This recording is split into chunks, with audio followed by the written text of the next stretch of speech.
Sejam bem-vindos ao terceiro episódio do nosso podcast da Remax Jardins. A Remax sempre inovando, né, Elisa? Que a Autoastral está aqui com esse time para falar sempre sobre tudo que envolve o mercado imobiliário. E sempre, gente, a Elisa e o Rogério, que são os sócios proprietários da Remax Jardins, sempre pensam assim, como inovar, como trazer algo diferente para fomentar cada vez o mercado, não só para você que é um agente imobiliário, que é um corretor, mas principalmente para você que vai comprar e vender o seu imóvel, né, Elisa?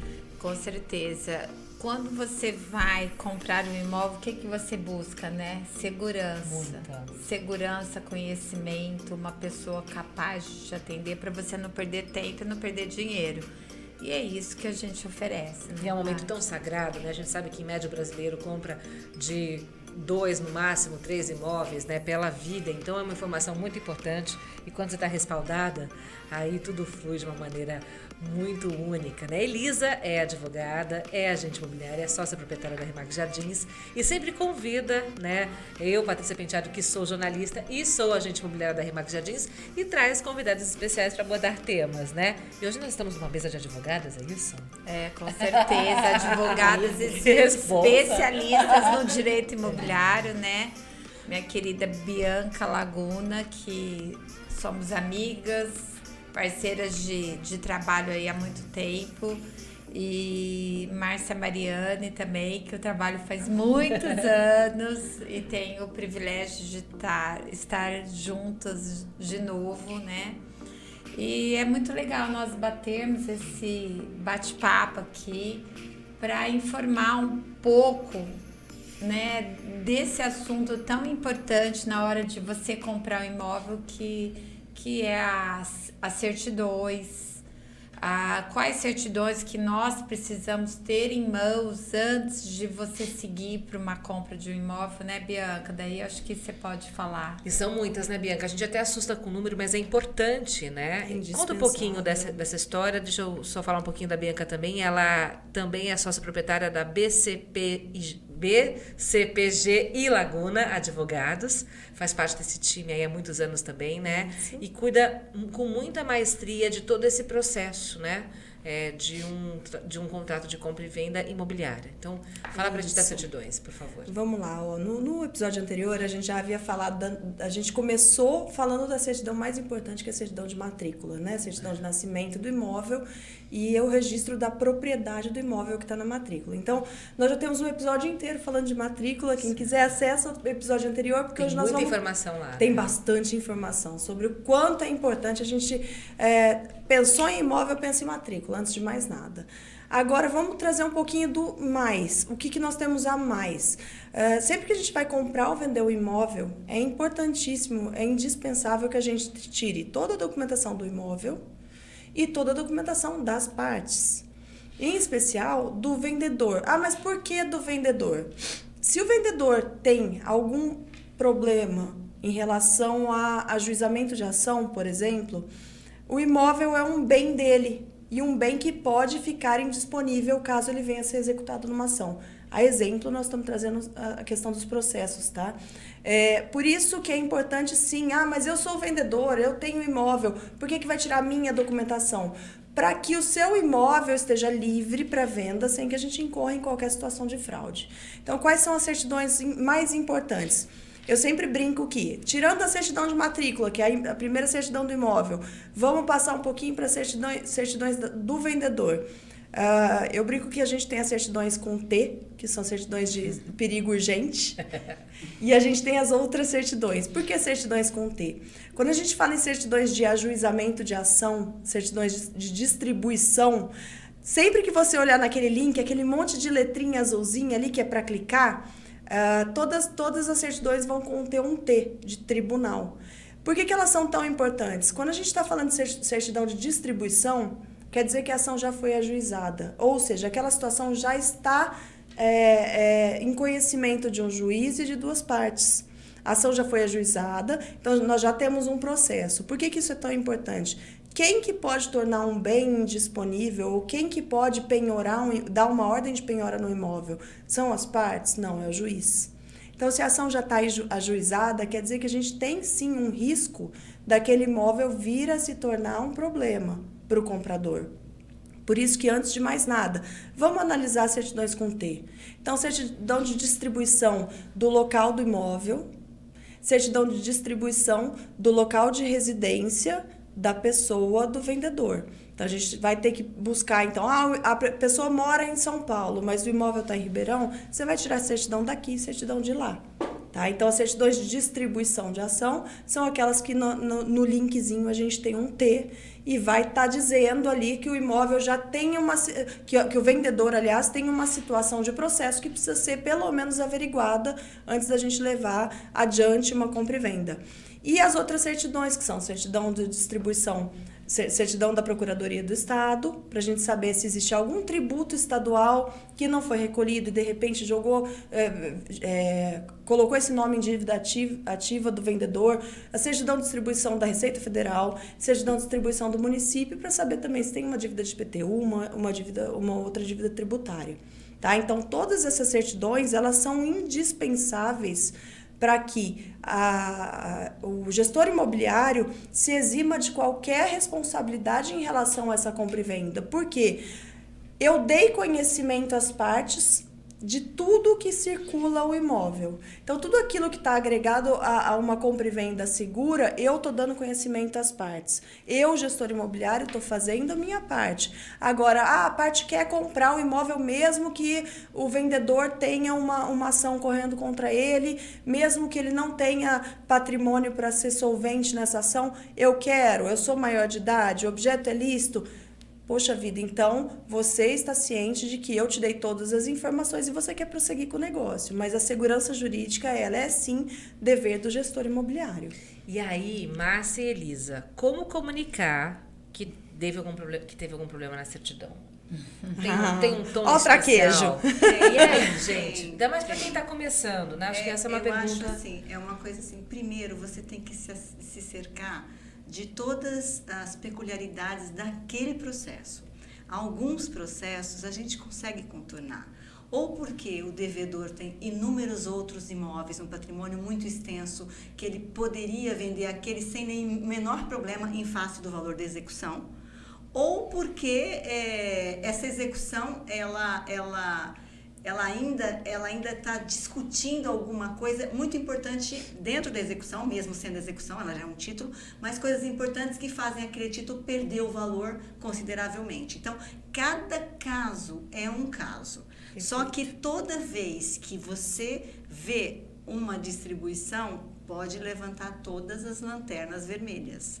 Por quê? Porque pode ser um risco muito grande. Porque mesmo que você venda, se já houve a execução vai lá e anula aquela venda. Você pode ter pago, você perdeu o dinheiro que você pagou. Uau. Tá?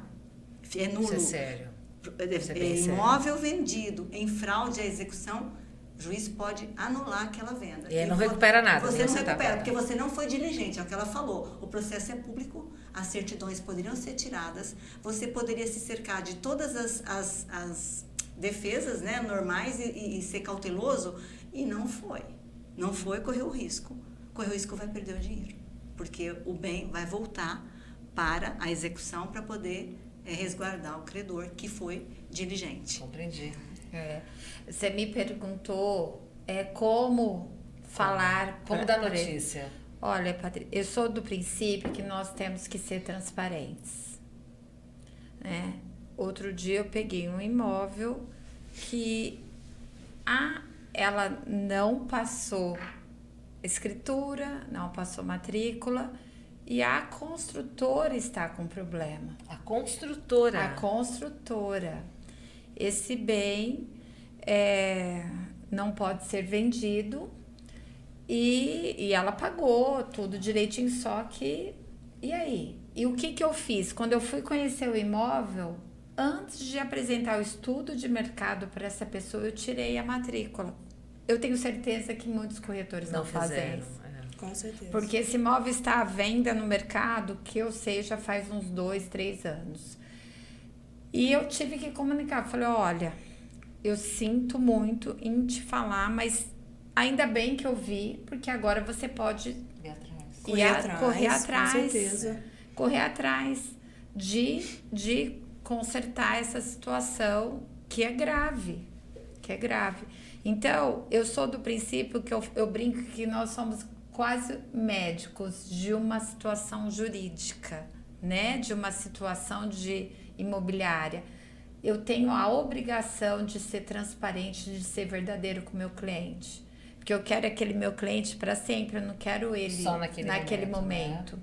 E eu tô mais interessada em ser verdadeira, em ser correta, em fazer o negócio acontecer de verdade do que ficar enrolando a pessoa. Eu tenho certeza que os clientes nos agradecem por conta disso. Você não ia gostar de ir num médico e ele não te falar a verdade.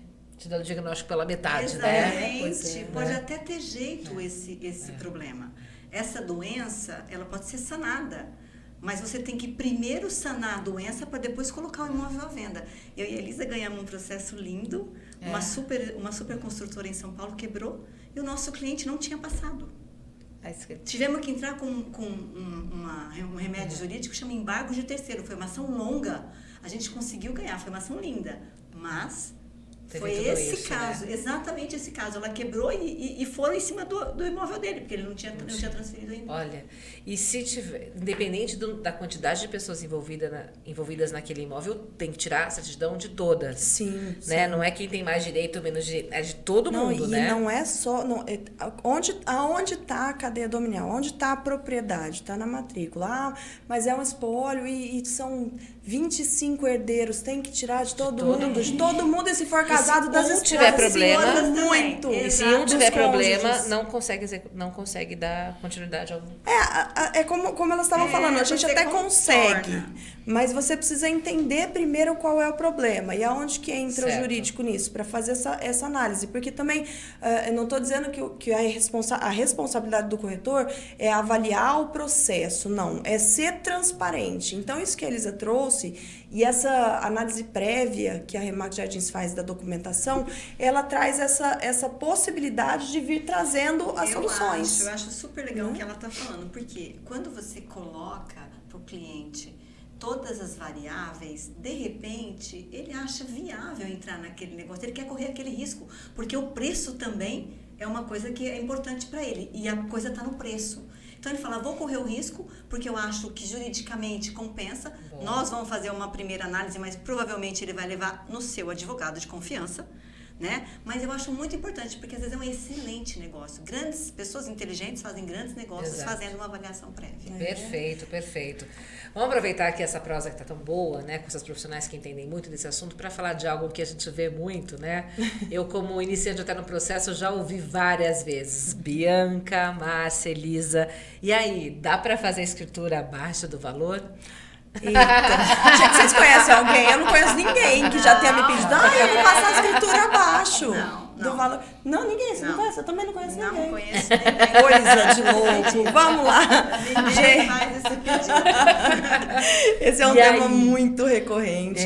Demais. A gente escuta isso muito de cliente, tanto os advogados como os gestores. É muito comum a gente ouvir que as pessoas querem, mas peraí, para eu não ter que recolher um ITBI tão alto, eu vou querer fazer, então, vou passar a escritura abaixo. E aí, quais são as situações que envolvem, né? Vamos lá. Vamos do começo. A mais dolorida de todas. Eu sinto muito lhe informar, mas é crime contra a ordem tributária. Você está deixando de recolher um tributo que é devido. Então, a partir do momento que você pratica esse ato de passar a escritura abaixo, e a gente sabe que é comum no mercado, tá? Não concordo, não coaduno, não posso baixar a cabeça e não, pelo menos não informar para o meu cliente quais são os riscos. Então, sei que acontece? Sei. Você quer fazer cliente? Tudo bem, então deixa eu te explicar quais são os seus riscos. Eu, como gestor imobiliário, vou te explicar os seus riscos e aí, se você quiser seguir, eu não vou me envolver nessa situação. Então, primeira situação, é crime. É crime, não é uma escorregadinha que você deu na lei, tá lá. Está lá que é crime contra a ordem tributária. Então, sim, você está praticando uma conduta criminosa. Segunda situação que eu coloco, e essa situação do ganho de capital, do lucro imobiliário, como isso vai ficar lá na frente? É viável para a parte que está passando abaixo do valor e o outro ali. O que aconteceu? A gente deu uma desvalorização no imóvel que não é real. E lá na frente, quando for vender? Né? Então, eu comprei um imóvel por 1.300.000, eu passei a escritura por 700.000. E lá na frente, quando for vender? Você vai vender esse imóvel por 1.500.000. E aí? De 700.000 para 1.500.000 ou 1.300.000? Como vai ser o próximo gap desse imóvel? Né? Então, existe essa situação do ganho de capital, do lucro imobiliário, e existe uma tributação sobre isso. Outras duas situações que eu trago. No caso de um imóvel locado, então o imóvel está alugado, vocês sabem como gestores imobiliários que a gente tem que dar o direito de preferência. Então, você dá o direito de preferência para o inquilino comprar o imóvel. Ah, mas espera aí, eu vou dar o direito de preferência para o inquilino, vou falar por quanto que eu vou vender. Eu nem quero que ele compre, eu quero que o comprador compre. Então tá, então eu vou falar para o inquilino, tô vendendo meu imóvel por 1.300.000, Elisa. Você quer comprar por 1.300.000? A Elisa vai lá e assina uma renúncia. Não, eu renuncio ao meu direito de preferência porque eu não tenho interesse em comprar esse imóvel por 1.300.000.